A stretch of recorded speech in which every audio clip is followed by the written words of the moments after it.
Bismillahirrahmanirrahim. Assalamualaikum warahmatullahi wabarakatuh. Saya Muhammad Reza Gaswara dari MPDR 12001. Di sini saya akan menjawab diskusi pada sesi 2 terkait pendidikan multikultural, di mana ada 3 pertanyaan pada sesi 2 ini.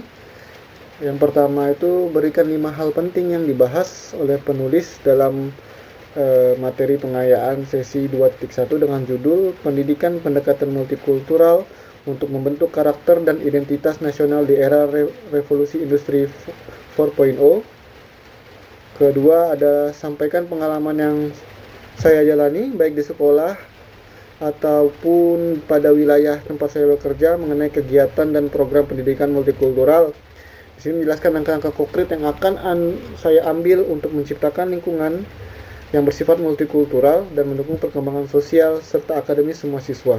Kemudian yang terakhir adalah silakan Anda lihat dan pelajari materi pengayaan sesi 2.3 di mana kami akan menceritakan apa yang kami dapat dan yang kami pelajari mengenai film pendek berjudul New Boy.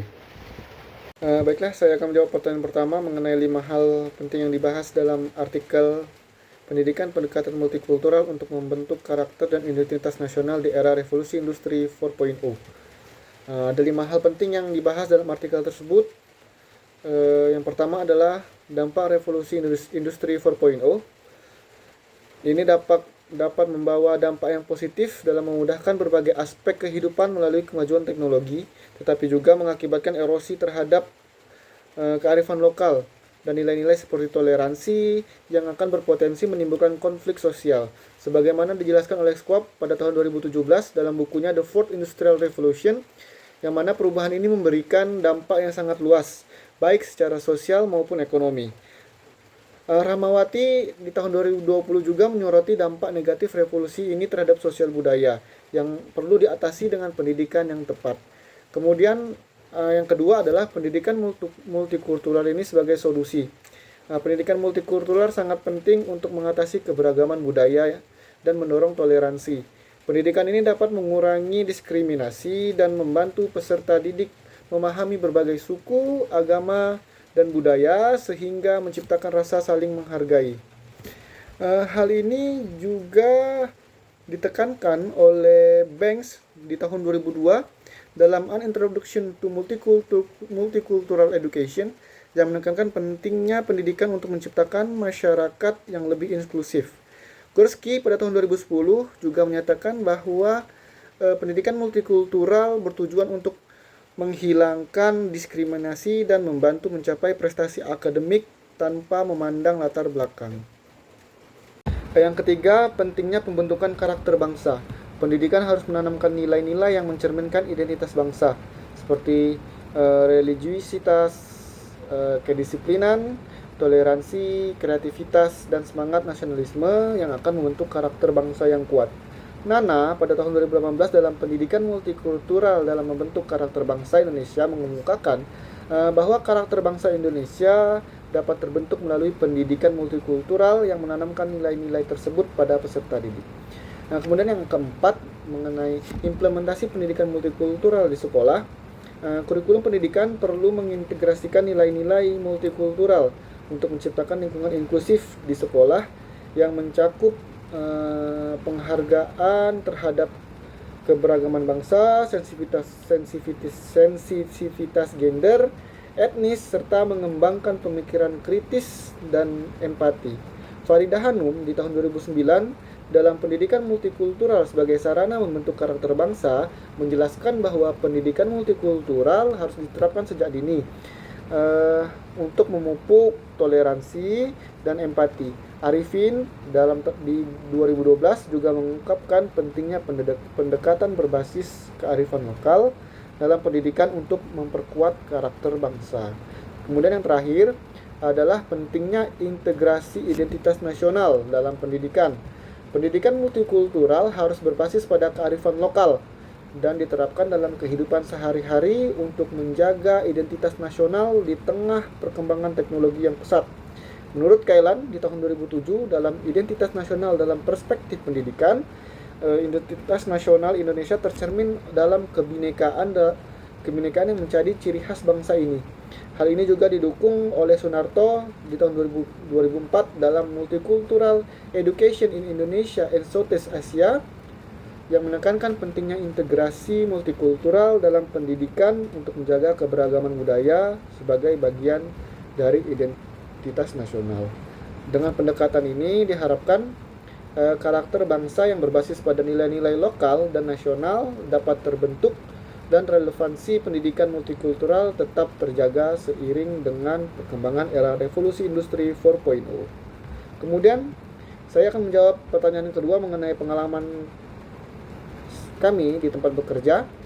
Di sekolah tempat saya mengajar, khususnya meskipun seluruh siswa berasal dari desa yang sama dan memiliki latar belakang agama yang seragam, kami tetap berupaya mengenalkan nilai-nilai multikultural melalui pendekatan sederhana. Meskipun keragaman etnis dan agama tidak menjadi tantangan langsung, keberagaman budaya Indonesia tetap perlu diperkenalkan. Sebagai contoh, kami menggunakan cerita rakyat dari berbagai daerah di Indonesia untuk memperlihatkan bahwa bangsa ini kaya akan keberagaman budaya.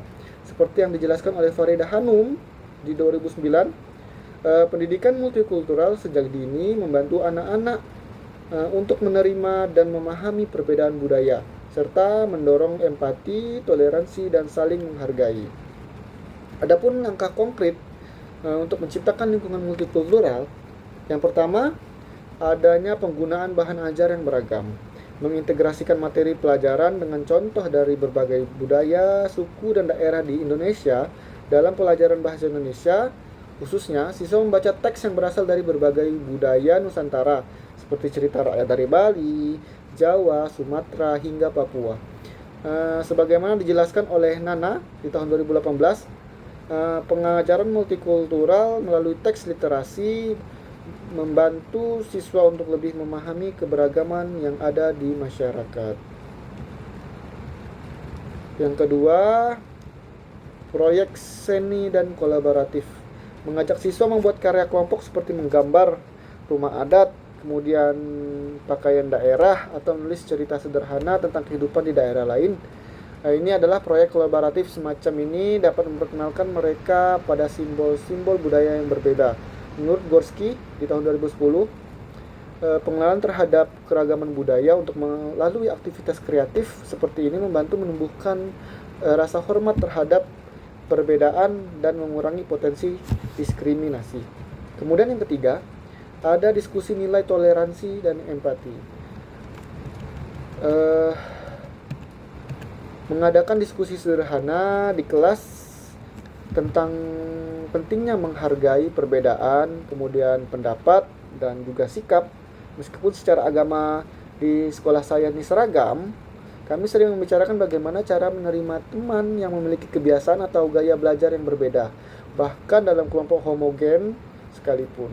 Hal ini mengacu pada tujuan pendidikan multikultural menurut Banks, yaitu untuk mengurangi diskriminasi dan mengajarkan pentingnya rasa hormat terhadap keberagaman dalam berbagai aspek kehidupan. Kemudian yang keempat, ada simulasi peran. Membuat permainan atau drama kecil di mana siswa memerankan tokoh dari budaya yang berbeda. Dengan cara ini, mereka belajar untuk merasakan bagaimana menjadi bagian dari kelompok dengan latar belakang yang berbeda. Menurut Tatang Arifin di tahun 2012, pengalaman seperti ini penting untuk membangun kesadaran dan empati terhadap orang lain dalam konteks multikultural. Kemudian yang terakhir, ada kolaborasi dengan lingkungan sekitar. Melibatkan orang tua atau tokoh masyarakat untuk berbagi pengalaman tentang keberagaman yang pernah mereka jumpai. Misalnya saat pergi atau merantau dan bekerja di kota lain. Hal ini memungkinkan siswa untuk melihat dunia yang lebih luas.